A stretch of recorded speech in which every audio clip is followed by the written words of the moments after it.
Hey guys, so I am now actually technically on the Roanoke Ferry, that's the name of the boat, going to Ocracoke Island.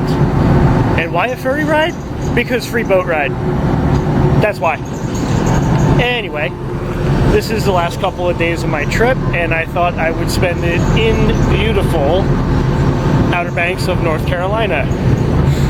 I know it was about 800 or 900 miles out of the way, but who cares? I got a couple days left, and yeah, decided to come here because just look at it.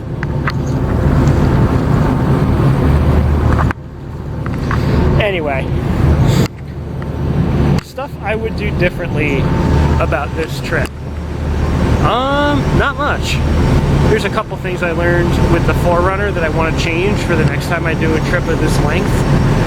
One of them is with my dual battery system. I only ran into this problem 2 or 3 times.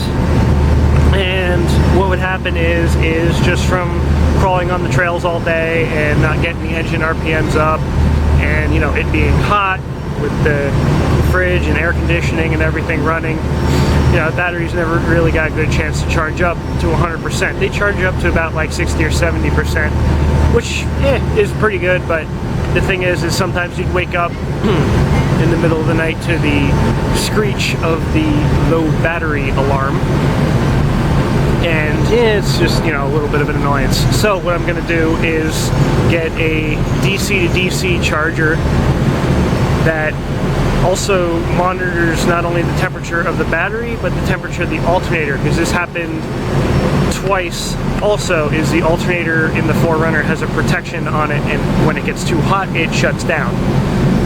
It only happened twice on like really hot nights when I had air conditioning, light bar, everything just running and just sucking power. So that's definitely one of the biggest things I will have to change. Another thing is the running boards.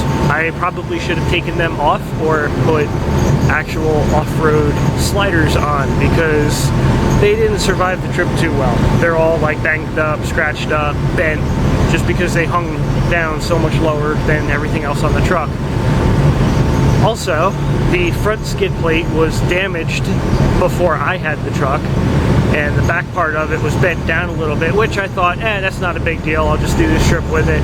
But the problem was I had to back up to find another way up, because I would have like just totally ripped out stuff underneath on this one like section of rock that I had to climb on. And when I backed down, what happened was the section of skid plate that was damaged got caught on the rock and basically just, finished that off. No damage to the car though, just the skid plate. So I definitely need to look into getting a better set of skids, which isn't terribly expensive. So that's the running boards and a good set of skid plates. So rock sliders and skid plates. Also, this isn't really a fault with the vehicle because of the age of it, but the only mechanical problem that I had was on Imogene Pass, really working the power steering. I was going up one section, and then all of a sudden I smelled burning hydraulic fluid and smoke. So, you know, I got to a spot where I could stop, and what happened was one of the low pressure lines for the power steering, the hose clamp broke. So it started spraying power steering fluid all over the engine and the exhaust, hence making it smoke and stink really, really, really bad. Don't worry, I didn't spill any on the ground, which was good. So that was, you know, a quick fix on the trail. And then when I got back to town, I got like a couple brand new hose clamps, and just basically any hose clamp that looked even just a little bit rusty or old, I just replaced it. $3 for that extra bit of, you know, protection. Figured, why not? And that's pretty much it. That's the only issues I've had. Even after I think I'm about 12,000 miles in on this trip. So yeah, tires, I've been really impressed with them, even though they were a cheaper option. But I tell you what, I'd recommend them to anyone. Yokohama Geolanders, man, they pretty much took everything I could throw at them, except for getting stuck in the one river in Moab. but I was prepared for that and had the winch and walked ahead and made sure I could get myself out. So that, not so much the fault of the tires, more, you know, yeah, I could do this, not. But, you know, because I was prepared, I got myself out in about like 20 minutes. Not a big deal. So, yeah, that's pretty much it.